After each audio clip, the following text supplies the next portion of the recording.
Bonjour à tous, ici Pilou. Alors, je suis là pour la dernière analyse des maps du ladder, puisqu'après celle-ci nous aurons vu toutes les maps qui sont disponibles. Alors, il s'agit de Temple oublié, qui est en fait une version améliorée, on va dire, de Temple brisé, une des maps que Blizzard a utilisées dans de nombreux jeux, donc Warcraft 3 je crois, enfin dans de nombreux jeux de stratégie. Je vais essayer de ne rien dire pour ne pas vous dire une connerie. Donc la grosse différence vient surtout de la cleave qui était là sur la première version Temple oublié, cleave qui permettait les drop Thor et autres drop tank sur la B2 qui était tout simplement infect à gérer pour les Zerg. Heureusement, Blizzard a pris les choses en main et a su modifier la map. Alors nous sommes évidemment sur une map à 4 points de départ, mais à l'instar de Metalopolis, il y a une close position vraiment très close. Vous voyez, j'envoie le drone, on va voir, il arrivera très vite. Alors j'en profite pour aller un petit peu, je ne suis pas très fan de ces maps où le placement a une si grande influence sur le jeu. Des close positions aussi proches et des cross positions aussi éloignées, je pense que la map doit avoir une grande influence sur le jeu que développe le joueur, mais une influence seulement et ne pas forcément le déterminer, car vous voyez, mon drone est déjà arrivé, les close positions sont vraiment très proches. Voilà. Alors, maintenant que la petite session de râlage est passée, donc je ne veto pas cette map malgré tout, et j'aime beaucoup jouer dessus quand je ne suis pas en close position, car je trouve que c'est une map qui est plutôt intéressante pour nous les cercles. Donc tout d'abord une B2, alors pas trop difficile à protéger, rien de bien grave, surtout des distances qui sont assez grandes qui vous permettent de bien anticiper. Une watchtower, donc j'ai voulu voir, non on ne peut pas prendre les watchtowers avec des aiguilles en rampant, je trouve ça fort dommage. Alors je dois avoir un petit zergling normalement qui traîne à côté, il a disparu cet abruti, tant pis, hop on va en envoyer un autre. Vas-y petit zergling, cours jusqu'à la watchtower. Donc une watchtower en plein milieu, on va voir la vision qu'elle procure, on va pousser ces overlords qui ne servent à rien. Donc une watchtower au milieu qui va vous donner une très grande vision. Une watchtower à posséder absolument, à l'exception éventuellement de la close position, puisque votre adversaire n'aura pas forcément regardé à passer dans la vision de la watchtower. Malgré tout, ça peut être intéressant pour éventuellement le voir partir chercher une base par ici, quelque chose dans ce goût-là. Donc cette watchtower, voilà, soyez prudent, elle vous donne une énorme vision, malgré tout elle ne vous donne pas le contrôle de toute la map, votre adversaire peut toujours passer par ces endroits-là. Voilà, sans être vu. Donc n'hésitez pas, on va en profiter pour parler du placement des overlords, à placer vos overlords tout autour de votre base. Alors c'est une très grande base. Une très grande base, ça implique que vous pouvez facilement, si vous n'êtes pas assez prévoyant, vous faire dropper tout simplement. Donc placez bien des overlords autour de votre base, c'est vraiment très important. Parce que là, vous voyez, un petit prisme transfert 3DT et vous venez de perdre la partie lamentablement, bravo. Donc soyez très attentifs au drop. Placement des overlords donc contre un Terran et même contre un Protoss d'ailleurs évidemment, toujours un petit overlord par ici au-dessus de la B2. Ici est un bon spot aussi qui vous donnera la vision en fait sur cette partie de la map. Donc en fait quand votre adversaire essaie de vous assiéger, ça vous donnera une idée assez précise de l'armée qu'il a et donc si vous pouvez sortir ou pas, etc. À noter ce petit creux, alors je ne l'ai jamais vu, je ne comprends pas pourquoi. Scoutez-le quand même, parce qu'à mon avis un petit pylône pourrait être une très bonne idée pour les Protoss. Donc la B2 est là, le placement des overlords ce n'est pas fini, il reste encore, voilà. Alors ça c'est l'overlord que j'ai envoyé en premier, donc c'est-à-dire l'overlord que l'on a au début de la partie. Envoyez-le tout de suite scouter la close position aérienne. Ça vous donnera l'info très vite, comme sur Metalopolis et donc comme sur toutes les maps. Votre overlord a une plus grande vision que le command center de votre adversaire, le command center ou Nexus d'ailleurs. Donc cela vous permettra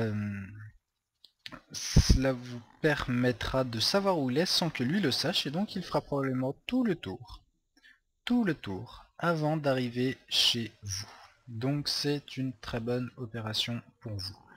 Dans le cas où vous ne serez pas là, Ce que je vous propose, c'est moi lorsque je m'aperçois qu'il n'est pas là, j'envoie tout de suite mon Overlord là. Alors c'est un peu risqué, s'il y a 2-3 Marines qui se promènent, effectivement c'est un coup à le perdre.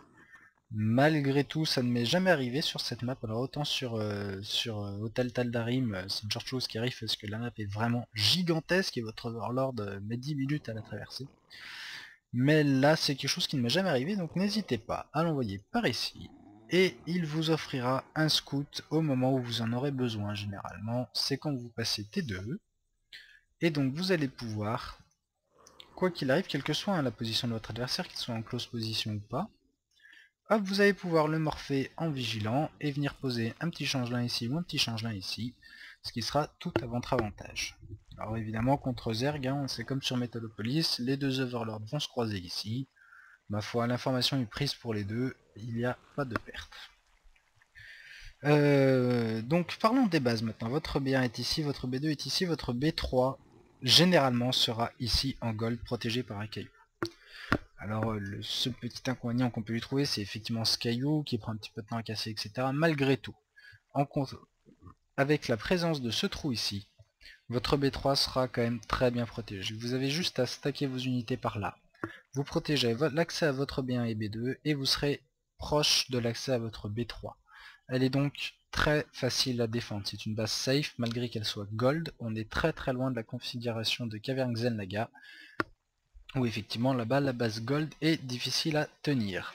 Donc n'hésitez pas à prendre cette B3 gold. Si pour une raison ou une autre, par exemple vous êtes assiégé, ça peut être une des raisons, ou que vous préférez garder l'avantage de la gold pour un petit peu plus tard dans la partie, vous avez notre B3 disponible ici, encore plus safe.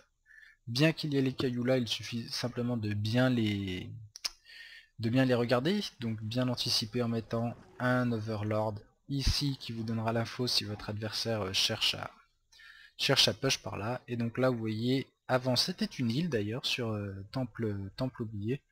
Maintenant c'en est plus une et vous pouvez aller chercher une B3 très facilement ici.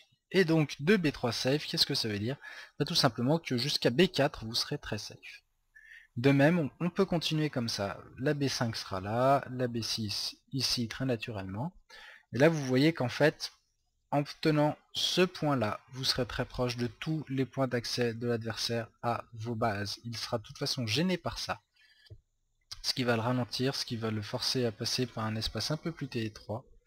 C'est une des maps où il est plus facile d'aller prendre des bases tranquillement à partir du moment où vous n'êtes pas en close position. Alors pourquoi? Tout simplement en close position, votre B2 sera là, votre B3 ne sera jamais ni là ni là, ce serait du suicide. Vous allez donc devoir aller chercher ici ou ici. Alors vous imaginez le temps qu'il vous faudrait, votre adversaire sort, il a repris la Xel'Naga pour une raison X ou Y, et bing, il arrive là, vos unités sont là, vous pouvez dire adieu à vos bases. Voilà. Donc au centre nous avons un grand espace pour prendre des combats, cela dit une petite précision, vous ne pouvez pas passer à travers ces engins là. Donc ne les considérez pas tout à fait comme... on va vérifier quand même, je viens d'avoir un doute. Non voilà, on ne peut pas passer à travers. Donc ils peuvent vous gêner dans vos combats, soyez-y vigilants. Alors après une autre difficulté sur cette base, eh bien sur cette map pardon, c'est que vous avez une grande facilité à prendre les bases, mais votre adversaire aussi. B1 ici, B2 là, de toute façon pas de problème. La fast expand est tout à fait jouable hein, pour un Protoss par exemple. Je vois bien un pylône, forge gate et quelques canons. La B3, vous ne pourrez jamais y toucher puisque même en cassant les cailloux, passer par là, ce serait du suicide. Et la gold, eh bien la gold elle est quand même finalement assez difficile à pêcher puisque ce trou ici va bien vous embêter, il vous forcera à passer par un espace plus étroit et vous aurez beaucoup de mal à mettre une grosse pression. De même que là, vous voyez, généralement votre adversaire sera là et vous allez arriver comme ça, et là le temps de vous mettre en arc de cercle, ça va vous demander une micro assez précise de bien préparer vos unités au combat avant, sinon vous allez droit à l'empalage. Je vais en profiter pour faire une petite précision sur les close positions aériennes. En close position aérienne, soyez très vigilant aux rush Void Ray principalement ou Banshee des Terran et des Protoss. C'est une application en fait tout simplement des possibilités qu'offre la map.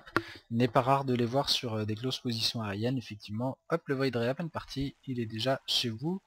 Alors rien d'insurmontable, on est très très loin des difficultés que pose la close position terrestre. Il suffit simplement de l'avoir en tête et d'y être vigilant. Voilà, alors une petite dernière chose, alors vous allez me dire je fais un peu tard, c'est à la fin de la dernière analyse que je le dis, je n'ai pas beaucoup parlé du jeu contre Zerg dans ces analyses. Alors d'une part, bien parce que le Zerg sera pris par les mêmes difficultés que vous, mais aussi parce que je ne pense pas suffisamment maîtriser encore le match-up pour vous faire une analyse en vous disant bah voyez sur cette map le départ le plus optimisé serait Banling ou Roach ou Speedling ou Fast Expand, etc. Je ne pense pas maîtriser suffisamment de match-up pour me permettre de vous donner ce type de conseils. Donc je ne les donne pas tout simplement. Voilà, et bien écoutez, on en a fini avec les analyses de map. J'espère que tout cela vous aura été utile. Bonne journée et à bientôt. Au revoir.